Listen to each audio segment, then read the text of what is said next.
जय हिंद दोस्तों, आप सभी का स्वागत है हमारे यूट्यूब चैनल डिफेंस धर्म पर। जैसा कि आप सभी को पता है कि यूपी बोर्ड की परीक्षाएं अप्रैल में जहां तक हो सकती हैं, तो उसी को लेकर हम एक बार फिर डिफरेंशिएशन चैप्टर के अवकलन के सारे फार्मूले दो पार्ट में, आज ये नॉर्मल फार्मूले और कल ट्रिग्नोमेट्री और प्रोडक्ट डिवाइड के फार्मूले लाएंगे नेक्स्ट वीडियो में। तो चलते हैं, एक एक करके फार्मूला समझ लेते हैं, फिर इन फार्मूले पे हम धीरे धीरे प्रैक्टिस करेंगे।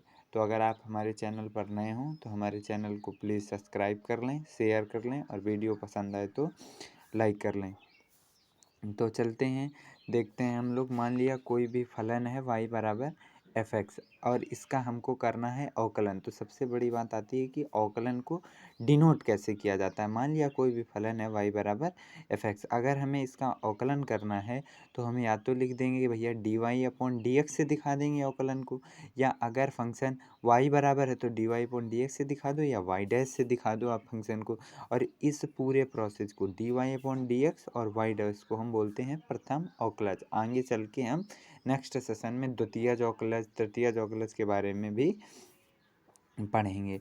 तो आगे देखते हैं। तो जैसे कोई भी अचर फलन है, कांस्टेंट का जो समाकलन होगा वो होता है zero. D upon d x is equal to अचर का जो समाकलन होगा जीरो होता है। जैसे कि ये लिखा है डी अपॉन डी एक्स, आपको 3 का समाकलन करना है या 4 का समाकलन करना है तो ये जीरो, क्योंकि ये कांस्टेंट है, ये अचर, और अचर का समाकलन क्या होता है जीरो। तो पहला फॉर्मूला क्लियर। दूसरा, एक्स का अवकलन क्या होगा, ये चीज़ आप नोट डाल के याद रखना है। जिसके सापेक्ष अवकलन किया जाता है, जिसके सापेक्ष अवकलन किया जाता है, जिसके रिस्पेक्ट में अवकलन किया जाता है, अगर वो फंक्शन में है तो ही अवकलन पॉसिबल है, वरना वो कांस्टेंट हो जाता है, बाहर निकल जाता है। तो यहाँ पर देखिए, और जिसके सापेक्ष अवकलन बोला जाएगा, सबसे इम्पोर्टेंट बात ये है वो हमेशा नीचे होगा। तो एक्स के सापेक्ष अवकलन कर रहे हैं तो यहाँ देखिए एक्स क्या है, नीचे है, तो एक्स के सापेक्ष जब अवकलन करेंगे एक्स का तो क्या हो जाएगा 1। ये भी एक इम्पॉर्टेंट पॉइंट है, याद रखें। दूसरा, अगर मान लीजिए आप कभी भी अवकलन कर रहे हैं D upon d x, 3x का अवकलन कर रहे हैं, तो अभी हमने आपको बताया कांस्टेंट का अवकलन जीरो होता है, यहाँ पर 3x है, तो आप इसके लिए एक फार्मूला याद रखेंगे d upon d x m x. X यहाँ पर जो यम है वो कोई कांस्टेंट नंबर है, कोई अचर है, और जब अचर है तो ये बाहर हो जाएगा, और एक्स के सापेक्ष अवकलन क्या है 1, तो क्या बचेगा m, तो यहाँ पर 3 बाहर हो जाएगा और x के सापेक्ष अवकलन क्या होगा 1, तो इसका आंसर 3 हो जाएगा। दूसरा एग्जांपल जैसे हम देखें d अपॉन डी एक्स, हमें 5x का अवकलन करना है, तो यहाँ पर ये m हो जाएगा, ये कोई कांस्टेंट, इसको कर लेंगे हम बाहर, और x के सापेक्ष x का अवकलन हो जाएगा 1, तो इसका आंसर हो जाएगा 5।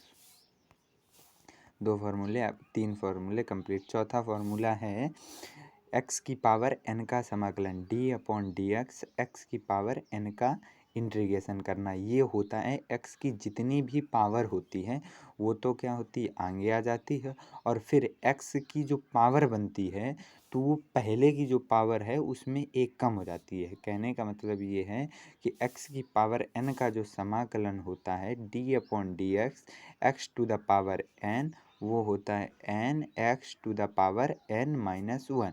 n-1 मतलब जितनी पावर होगी वो तो आगे आ जाएगी, बाद में जो x की पावर होगी वो एक कम हो जाएगी। ये क्लियर। जैसे फॉर एग्जांपल क्वेश्चन समझते हैं हम, हमारे पास आ गया d upon d x, x की पावर 6 का अगर हमें अवकलन करना है तो जितनी पावर है वो तो बाहर आ जाएगी 6, और फिर x की पावर 1 कम हो जाती है, क्योंकि फार्मूला बनता है n एक्स की पावर n माइनस वन, ये x की पावर n का अवकलन हो जाएगा। जैसे दूसरा example d upon d x, x की पावर 3 का हमें अवकलन करना है, तो 3 तो बाहर आ जाएगा, n एक्स की power n minus one, 3x square.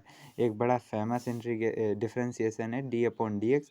Root x का अगर हमसे अवकलन पूछ लिया जाए तो रूट एक्स को क्या लिख सकते हैं हम लोग, एक्स की पावर 1/2, तो 1/2 तो आगे आ जाएगा, तो ये 1/2 बचेगा। एक्स की पावर कर देंगे हम लोग क्या n माइनस वन, n क्या है 1/2, और इससे माइनस कर देंगे 1 को, तो अपने पास क्या बन जाएगा ये बन जाएगा 1/2 और x की पावर 1/2, या इसी को लिखा जा सकता है हम लोग लिख सकते हैं इसी चीज़ को कि d/dx अगर रूट एक्स का अवकलन पूछेगा तो इसको हम लिख सकते हैं पूरा, अभी हमने पीछे बताया है 1/2 और x की पावर फिर से क्या आ जाएगी 1/2, तो इसे लिख सकते हैं रूट एक्स।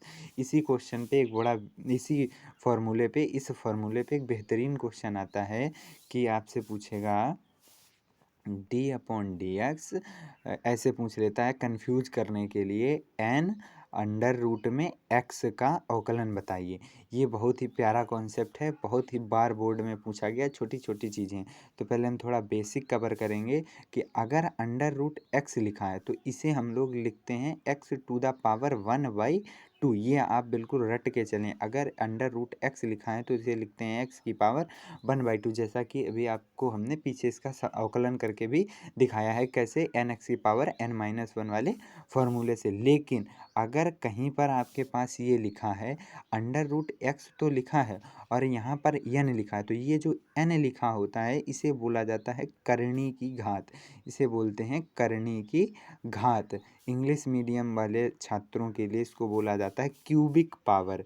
क्यूबिक पावर ध्यान से समझ के चलेंगे, छोटी छोटी चीज़ें आगे बड़े क्वेश्चन को बड़ा हल्का बना देंगी, ध्यान से समझेंगे। तो इस पूरे स्ट्रक्चर को अगर ऐसे लिखा है n अंडर रूट में x, तो इस चीज़ को लिखा जाता है x⁴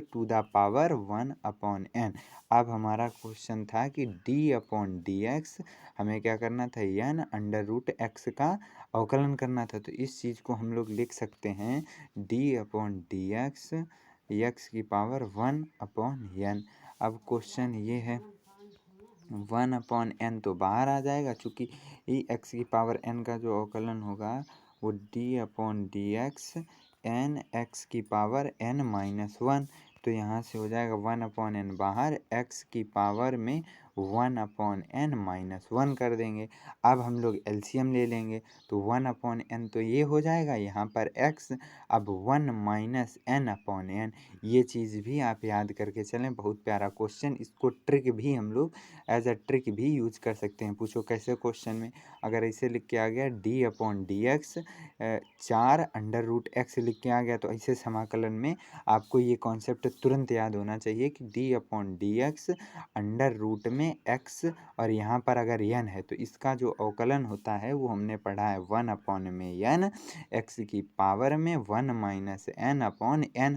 तो आप तुरंत यूज कर दें क्वेश्चन में। क्वेश्चन था d/dx 4 अंडर रूट x था, तो तुरंत यूज कर दें। क्या हमने पढ़ा था 1/n x की पावर में, भैया क्या पढ़ा था, x की पावर में पढ़ा था 1 - n/n। तो तुरंत आपके पास ये 4 है, ये 4 है, ध्यान से रखना ये 4, तो आंसर आ जाएगा 1/4 x की पावर -3/4। या कुछ लोग इसे नीचे लिखना चाहेंगे तो ये यहाँ पर नेगेटिव है और जब नीचे आएगी तो ये पॉजिटिव बन जाएगी। तो ऐसे क्वेश्चन को हम लोग इस फॉर्मूले से, ये छोटा ज़रूर है लेकिन बड़े बड़े क्वेश्चन को हैंडल करेगा बड़ी आसानी तरीके से। अब अगला क्वेश्चन लेके हम लोग चलते हैं, a की पावर x का क्या होता है अवकलन। तो a की पावर x का अवकलन a की पावर x लॉग बेस में e और a ये वाला नंबर यहाँ। इस पे एग्जाम्पल देखते हैं तो d/dx अगर हमें 10 की पावर x का अवकलन करना है तो a की पावर x का जो फॉर्मूला बनता है वो हो जाएगा a की पावर तो x, क्योंकि a की जगह यहाँ पर 10 है तो हमने 10 पुट कर दिया, लॉग बेस में e और a की जगह क्या है 10, तो ये आंसर हो जाएगा। बाकी प्रैक्टिस सेशन में इस फॉर्मूले से हम बहुत बढ़िया प्यारे प्यारे क्वेश्चन जो यूपी बोर्ड में आते हैं वो लेकर के आएंगे। अगला फॉर्मूला देखते हैं, e की पावर x का अवकलन क्या होता है। अच्छा, e की पावर x का अवकलन, e की पावर x होगा d/dx। इसे क्वेश्चन देख लीजिए, e की पावर अगर 3x आ गया तो ये कांस्टेंट बाहर हो जाएगा, क्योंकि हमने बताया कांस्टेंट का अवकलन 0 हो जाएगा, ये दिक्कत करेगा तो इसे बाहर कर लेंगे। तो देखो e की पावर 3x को हम सीधे तो डिफ्रेंसिएशन कर नहीं सकते, चूँकि हमने e की पावर x का अवकलन पढ़ रखा है। e की पावर x का अवकलन क्या होता है, e की power x, differentiation of e to the power x is e to the power x। तो हम क्या करेंगे, e की पावर जो 3x है ना, उसमें हम लोग 3x को क्या करेंगे, t पुट कर लेंगे, 3x = t मान लेंगे। तो यहाँ से t मान लेंगे तो e to the power t हो जाएगा। अच्छा, जिसको t माना उसका दोबारा अवकलन कर देंगे, तो यहाँ से क्या हो जाएगा d/dx t, और t की वैल्यू नेक्स्ट स्टेप में पुट कर देंगे तो e की पावर ये 3x था, और जो d/dx t था उसकी जगह क्या हो जाएगा 3x हो जाएगा यहाँ से। तो 3 कांस्टेंट हमने आपको बार बार सिखाया है, mx वाला फार्मूला अप्लाई कर दीजिए आप यहाँ पर।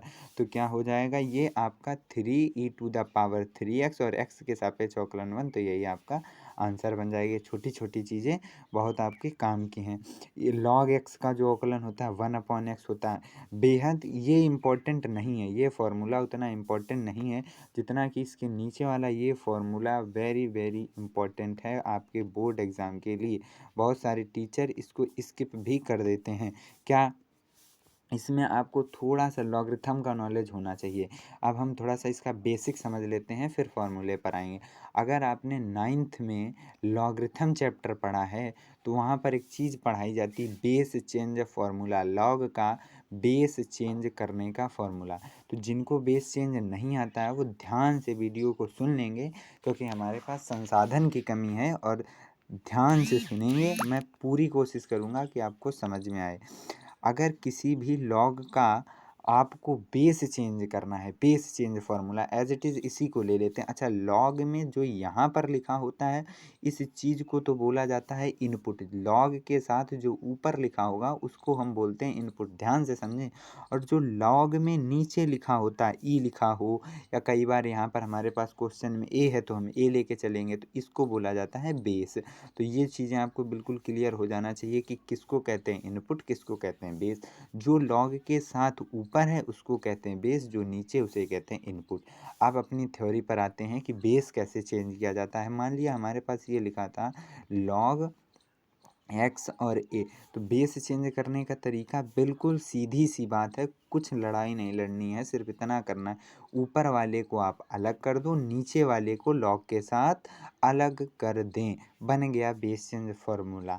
अब आप सभी ने गाना सुना होगा बेबी को बेस पसंद है, तो जो आपको बेस पसंद हो, ए पसंद हो, ई पसंद हो, 10 पसंद हो, जो भी बेस पसंद हो वो आप बेस लगा सकते हैं। कहने का मतलब किसी भी लॉग का बेस चेंज करने के लिए आपको कुछ नहीं करना है, ऊपर वाले लॉग को आप अलग कर दीजिए और नीचे वाला जो बेस है ना उसको भी लॉग के साथ लिख दीजिए। फिर आपका जो भी मन करे वो लॉग का बेस लिख दीजिए। मन करता है ई लिख दो, मन करता है ए लिख दो, मन करता है 10 लिख दो, क्योंकि 10 ज़्यादातर एनसीईआरटी बुक लॉग के क्वेश्चन को बेस 10 मान के ही सॉल्व करते हैं। तो अब आप क्वेश्चन को देख सकते हैं, पूरा बन गया ये चीज़, ऊपर वाला अलग नीचे वाला अलग। अच्छा, ये कांस्टेंट नंबर है, कांस्टेंट को बाहर निकाल लेंगे और log x का इस फॉर्मूले से हमने इसको डेराइव किया, जो कि आपके लिए बहुत ही इंपॉर्टेंट है। यूपी बोर्ड में शायद ये क्वेश्चन का ऑब्जेक्टिव ही बन जाए, आपसे जो मैथ के पेपर में ऑब्जेक्टिव क्वेश्चन ही पूछ ले, तो very very important and hitted question for UP board, याद रखना आप लोग, ठीक। कुछ नहीं करना, बेस चेंज फार्मूला समझ में आ गया होगा। अगर ना समझ में आया हो तो कमेंट कर देना, अगले वीडियो में हम कोशिश करेंगे कि आपको पूरा बेस चेंज फार्मूला समझ में आए और इस फार्मूले को फिर समझा देंगे। अच्छा, एक बड़ा प्यारा क्वेश्चन ये भी है कि लॉग मॉडुलस ऑफ एक्स का डिफरेंशिएशन क्या होता है। तो ये दोनों आपको बिल्कुल रट लेना है कि जो लॉग एक्स का अवकलन होगा वही लॉग मॉडुलस ऑफ एक्स का अवकलन होगा। ये भी बहुत इंपॉर्टेंट क्वेश्चन है, आपको कन्फ्यूज करने के लिए पेपर में ये पूछ लेगा, कन्फ्यूज करने के लिए आपको ये भी डाल सकता है, और ये दोनों क्वेश्चन ऑब्जेक्टिव आपके पेपर में आ सकते हैं। तो कृपया इनको ध्यान से याद रखें आप, ठीक। ये क्वेश्चन ज़्यादा नहीं आएगा, ये तो बड़े बड़े क्वेश्चन में अप्लाई होगा, लेकिन ये आपके लिए बहुत ही रामबाण सिद्ध होंगे ऑब्जेक्टिव क्वेश्चन के लिए। शायद ही आपने इनको पढ़ा हो, बहुत ही ये मतलब इम्पॉर्टेंट क्वेश्चन है। आगे ये भी आप देख सकते हैं, बहुत ही इम्पॉर्टेंट क्वेश्चन लिखा हुआ है, मॉडुलस ऑफ लॉग एक्स का डिफरेंशिएशन क्या होगा। तो very very important question for UP board 2020 exam, बहुत ही महत्वपूर्ण प्रश्न है। Log differentiation of modulus log x का अगर आपसे डिफरेंशिएशन पूछा जाए तो -1/x, -1/x, इसको याद करके चलें। ये तीनों क्वेश्चन आप लगातार याद कर लें, एक तो ये, एक ये, एक ये, सबसे इम्पोर्टेंट क्वेश्चन हैं ये तीनों, और इनसे कम भी नहीं है। मॉडुलस ऑफ एक्स का डिफरेंशिएशन क्या होता है, d/dx, मॉडुलस ऑफ एक्स का डिफरेंशिएशन पेपर में आपसे डायरेक्ट पूछ लेगा। तो आप कोशिश यही रखें कि याद कर लें मॉडुलस x/x। अब जो कल शेष बचे हुए फॉर्मूले हैं, जैसे कि साइन एक्स का डिफरेंशिएशन, कॉस एक्स का डिफरेंशिएशन, टेन एक्स का डिफरेंशिएशन, जितने भी ट्रिग्नोमेट्रिक डिफरेंशिएशन हैं, कुछ स्पेशल केसेस हैं, प्रोडक्ट फार्मूला है, डिवाइड फार्मूला है ये। और नेक्स्ट वीडियो में हम लॉगरिथम से लेकर आएंगे। एक वीडियो में हम सब्स्टिट्यूशन मेथड से पूरा डिफरेंशिएशन क्लियर करेंगे, कब प्रतिस्थापन करना है, कब चीज़ें कैसे सॉल्व करनी है। तो अगर वीडियो अच्छा लगे तो प्लीज़ हमारे चैनल को सब्सक्राइब कर दीजिए, शेयर कर दीजिए, और वीडियो अच्छी लगे तो इसे लाइक कर दीजिए। अगर आपको इन किसी भी फॉर्मूलों को समझने में दिक्कत आई हो या कोई भी किसी भी प्रकार का डाउट हो तो आप इस वीडियो के नीचे कमेंट कर दें। जो भी नेक्स्ट वीडियो आएगी वो आपके डाउट सॉल्यूशन के साथ आएगी। यूपी बोर्ड में जो भी बच्चा हमसे कनेक्ट हो जाएगा, मैं ये गारंटी लेकर कहता हूँ कि 1 महीने के अंदर वो मैथ को पूरी तरीके से रिवाइज कर लेगा, मतलब फेल नहीं होगा यूपी बोर्ड की परीक्षा में। और उससे हर टाइप का क्वेश्चन बनेगा, चाहे वो इंटीग्रेशन हो, चाहे डिफरेंशिएशन हो, चाहे प्रोबेबिलिटी हो, जो कि सबसे कठिन चैप्टर है बच्चों के लिए। बिल्कुल आसान तरीके से आपको समझ में आएगा, और हर एक लेवल, पेपर का हर एक लेवल आपका मैं कवर करूँगा। बिल्कुल भी टेंशन लेने की ज़रूरत नहीं है। बस आप हमारे चैनल को सपोर्ट करिए, और इसमें आपको 1 रुपया देने की ज़रूरत नहीं है।